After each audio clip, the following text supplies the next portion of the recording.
tutunuulira twelabira tulya ku baitumaali muslimin ensawo etereka ebaamu ekuŋŋaanyizibwamu emaali y'abasiraamu abaffe tusobola okukwata emaali y'omufu tukiteeka mu baitumaali muslimina naam tusobola okukwata emaali y'omufu tukiteeka mu baitumaali muslimin kyagenda kugamba ensonga eziyimirizawo ekintu ekibifirira. Naam, bismillah wassalatu wassalamu ala rasulillahi sallallahu alaihi wasallam amma ba'd.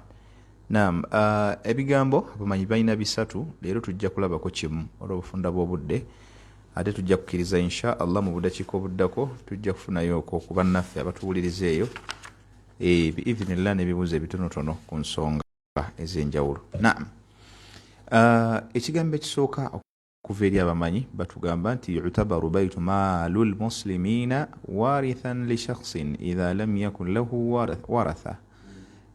Abamu ku bamanyi bagamba nti ye state treasury oba eggwanika ly'obusiraamu ery'ebyobugagga bwe liba nga weeriri lisobola okuba nga lisikira omuntu naddala oyo abeera afudde nga talinaayo musika yenna oba talinaayo muntu we yenna au zaada baada ashabi alfurud, kale oba yaleseewo abasikaabe naye nga abasikaabe tebamalaayo bya bugagga ne waba nga bagaba emaali waliwo ekikola ekisigalirawo. Baga nti idha zaada alayhi shay'un min at-tarika bi shartin an yantazima, tukikwata ne tukiteeka mu baitu maali almuslimin, naye akalombolombo akagoberera okwata emaali eyo gissa mu baitu maali almuslimin kwe kubanga weeri nteeketeeke rasmi officially nga weeri emanyikiddwa nti eyo baitu maali almuslimina liggwanika ly'ebyogagga by'obusiraamu. Ekyo hadha ala haddi qawli min alulama, abamu ku bamanyi bwe bagamba wa maana intidhamihi, nekibategeeza ne intidham baitu maali almuslimina an yaquuma alayhi imamun adilun, kwe kubanga omuntu agiri mu mitambo agikulembera agirinako obuyinza mukulembeze mwenkanya yasrufuhu fi jihatihi ash-shar'iyya, ng'emaali eyo agitambuza mu makubo oba agisaasaanya mu makubo agakakasibwa ddala nti gali mu mateeka obusiraamu bwe gakkiriza. Wa ilayhi dhahaba ba'du al-malikiyya, abamu ku bagoberezi ku sayidi ya Imam Malik abatwala ekkubo lya madhhabu ago, wa huwa qawlu Shafi'i fi al-jadid, era byebimu ku bigambo bya Imam Shafi'i byayogera eby'omulundi ogwokubiri. Kubanga Imam Shafi'i ayinawo Shafi'i al-qadim ne Shafi'i al-jadid, yayida emirundi ebiri. So abamu ku basembayo mu nsomesa kwa Imam Shafi'i okwasembayo mulimu group eyagenda n'ekigambo ekyo. Qala bihi ma'khudhu Shafi'iyya, qala bihi bagamba yani mutaakhiru Shafi'iyya, abamu kwabo bebayita ba mutaakhiru Shafi'iyya era be Shafi'i al-jadid, makulu abagoberezi abagoberera amadhhabu ga Imam Malik Imam Shafi'i mu kusembayo. Wa alayhi al-fatwa indahum, era bakiramulirako nnyo bo bwe babeera boogera mu bitabo nga bonaagenda ekiyitibwa Mawahibul Jalil, osobola okukola okisirake ne Ashalul Madarik, ojja kukisanga ebintu ebyo nga mwebiri. قال العلامة بن بدر الدين أبو عبد الله محمد بن سبطي المارديني أغامبو يو أماني قولد رحمة الله عليه أغنتي وسبب بجت ولا الدلانغان سونغا رابع عندنا وعند المالكية. أيون منانغ في وفين سونغا في الشافعية المتأخرين في تجت ولا الدلانغان سونغا fabagobera Imam Shafi'i ku mulundi ogwasembayo, era ne Imam Maliki munnange era tugitwala nga nsonga, tugiramulirako ddala era tugitwala nga ensonga eyokuna. Yes, tugitwala nga ensonga eyokuna mu nsonga ezisembeza omuntu ku busika. Wayarithu bihi baitul maali almuslimina, era ne state eggwanika ly'obusiraamu ly'emaali y'obusiraamu lisobola okubanga ku nsonga eyo kweriyita bi an yakuna al-imamu adilun, singa wabaawo imaamu omwenkanya mustajmi'an li shuruti al-imama, nga akuŋŋaanya oba nga alina obulombolombo obumukakasaawo okubeera imaamu. qala ibn suraqa ayogera wahuwa min mutaqaddimina era alimu abo mutaqaddimina bamanyi be bali abasookera ddala okubeera nga bagobera imamu shafii fi liraq okategedde bulungi wetwogera fi mutaakhirina tutegeeza ku nsomesa ya imamu shafii yasembayo ate betugamba mutaqaddimina be bali abasookera ddala okugobera imamu shafii nga tannaba kukyusa ebimu ku nsomesa ye oluvannyuma. Hatha qawlu ammatu shuyukhina naye akigaseeko agambye nti ekyo ekigambo kyabasinga obungi mubamanyi baffe baseeka baffe wa alaihi lfatwa alyawm fi lamsar era ebitundu bingi birina ennamula eyo nga bigigobera. agamba fain lam yukhallif almayitu man yarithuhu bi ahadi alasbaabi almujma alaiha singa omuntu aba afudde naye nga tewaliiwo nsonga esembeza omu ku basikaabe ku nsonga ziri essatu ezasoose zetwayogera okyazimanyiseeka mwe twagamba omuli annasab olulyo lw'omuntu oba famire ye okubanga oli omu kubagatta naye omusaayi, azawujiya obadde bbaawe oba obadde mukyala we, ate ekirala almadha alwalaau nga oba oli mununulwa we omu ku banunuzi be b'omugenzi nga gwe wamununula. Okategedde bulungi?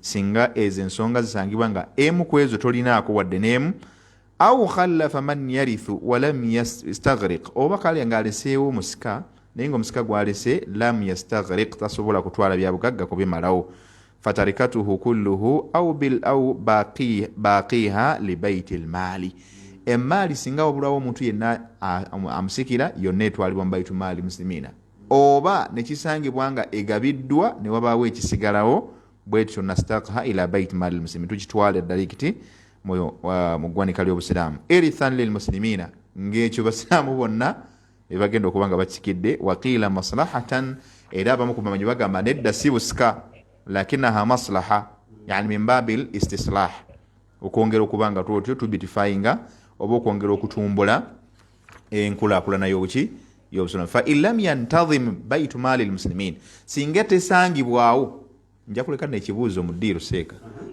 kibuuzo kyenja okulekamu mu Uganda wano tulinawo baatu maali muslimina oba teriiwo? Abalika batuulira insha Allah bajja kutuwa ansa.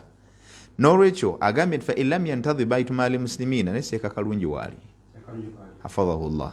Seeka kalungi olunaku lwonna lutulisinkana, nja kusaba insha Allah sebo jje n'okunnyonnyola eri abasiraamu tulina baitu maali muslimina mu Uganda oba teriimu? Simposiya owa house of zaka.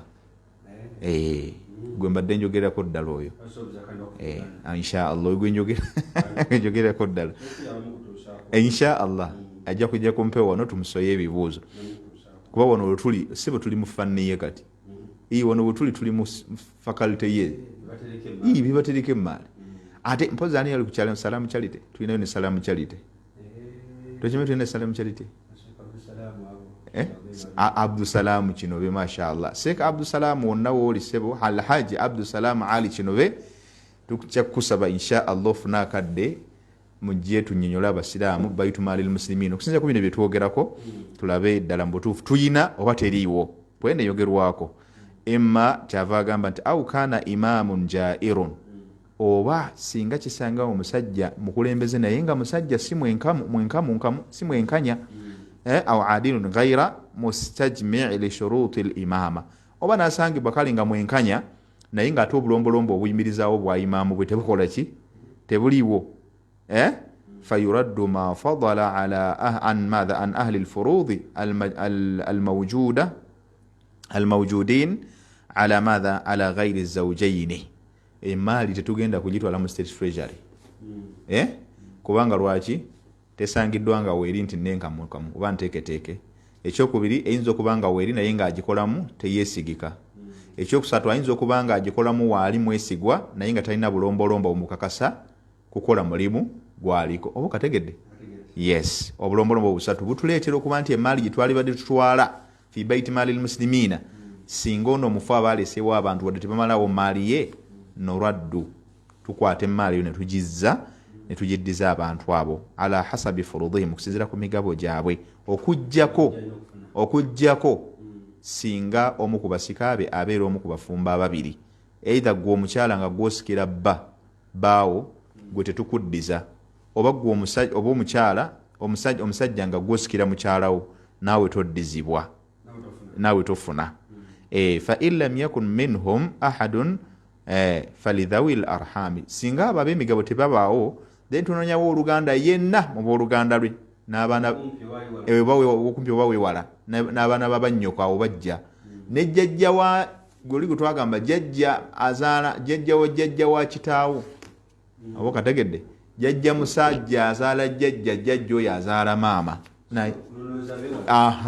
olwo tujja kunonooza tugendere ddala paka ku kasaayi ako bw'aba akyaliyo wasayati yani idahi dhalika insha allah tujja kwongera okuba nga tugaziwa mu nsonga ezo mu mbeera ifaanako bwetyo ku misomo gyaffe egikola ki egijja ekyo kyekigambo kyetulabye ekisooka nga kigamba nti baitumaali muslimina erina kuba nga weeri nteeketeeke ng'agikolamu mwesigwa ng'era ayina obulombolombo obukakasa obwayimaamu bwe ebyo ebiri aksi ebiri opposite of that kitegeeza bwebanga tebiriiwo emaali butereevu tugiddiza bannannyiniyo hatha huwa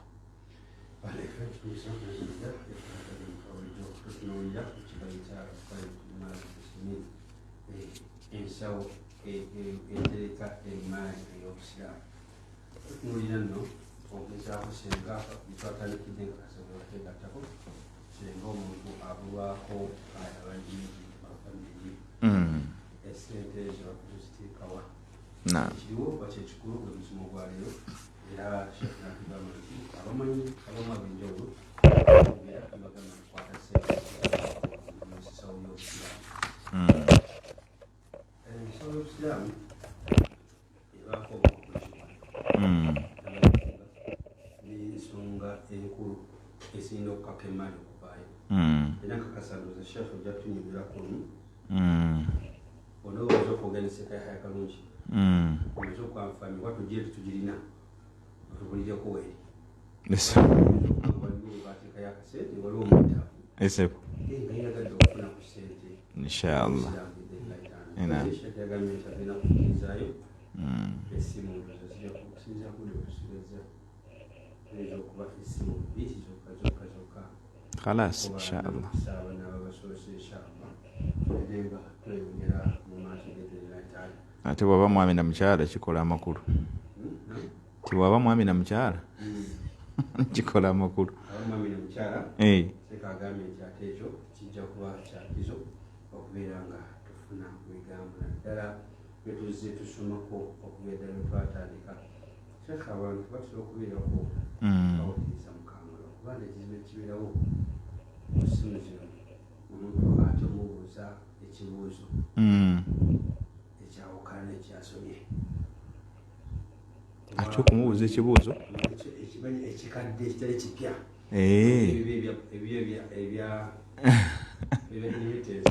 ebyobusika naye yangambakawo nangamasente emisomo gyonna musobola okubaako ngaera byenkola nengamba kasitamuka kubyobusika ntya n'omuntu sagala mutukumpita omanyi kasitaavaawo wabwenvaako obuzibu enfuna okuddamu okufuna erimu eyo kizibu kinkalubiriza naye nga kakasa bukakasa abantu betwatandikire nabo kyangu nnyo gituli okubeera nga tubaamu okufiira ebikwatiganaku nalyaffe yabasika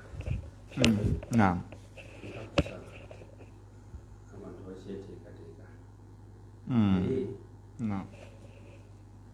emaali ya baitumaali muslimu kikiriza ogatta emaali yazaka wamu n'emaali yobusika akabuuza bakabuuziza wano anti bwebeera baitumaali almuslimina eryawo yanjawulo ku maali yazaka yokka yonna ebirakasabira ya busiraamu anti eyitibwa emaali ffe tugiteekulula ti eno ya zaka eno ya gundi eno ya gundi kati nga bwolaba mu baitumaali almuslimina nga bwolaba bank of uganda ebaamu essente zonna eza uganda naye tekigana kubaamu dola za america nga zirina akasenge mwezikola ki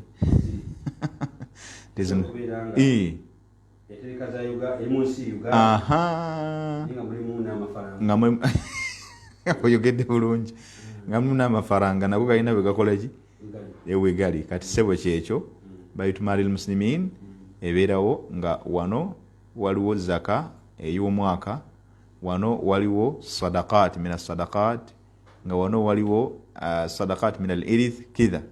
Bibeera biteekolule eri abo aba kyetugambye nti imaamu abikulembera ateekeddwa okuba nga ali kiini ng'ebintu abitegeera. Idhan al-imam alladhi yaf'alu dhalika huwa alladhi tawaffara fihi ash-shurutu al-mu'tabara. Oyo atuukiriza ekyo yoyo gwe tukakasa nti alina obulombolombo bwe twogeddeko. Naam. Naam. Insha Allah. Kale biidhinillah, kusinziira nga embeera bweri n'akadde, mukkirize insha Allah olunaku olwaliyo tetugenda kusukkaawo, wabula mukkirize mbawe ennamba z'amasimu zino wammanga. Saavisi zaffe ez'enjawulo ssebo Sheikh weziri wali Kawempe, ofiisi weeri, jangu obeere nga weebuuza, osobole okutangaala, osobole okumanya okole ekintu nga bwe kirina okikolera kukola ki kukulumanya. Mulumba Hassan kwali n'abalala twebaza ababaddeko, jazakumullahu khair. Kakati ojja kuyita ku nnamba zino wammanga, gwayagala naddala ayagala okusoma ng'ogyeko ebyobusika, okusoma kwennyini okw'eddiini, ng'osoma bino wammanga primary, giyite ibtida, idadi, thanawi, ogiyite Quran. Gwayagala okuba nga oyagala osoma Quran, ebiseera weebiri jangu obeere nga bw'oti osoma naddala abantu abakulu biidhinillah. Jangu wali Kawempe, jangu nabweru, branches zaffe mwe tusomeseza. Ojja kuyita ku nnamba zino wammanga ku direct call oba ku WhatsApp, bikutu emigatta abantu ku 0703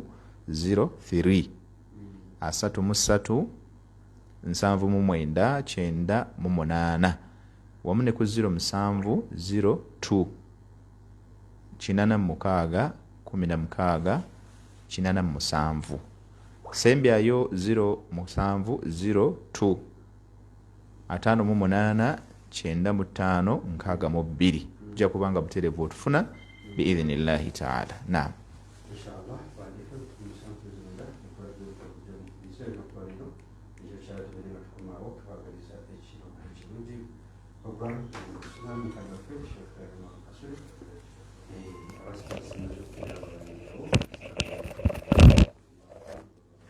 Assalamu warahmatullahi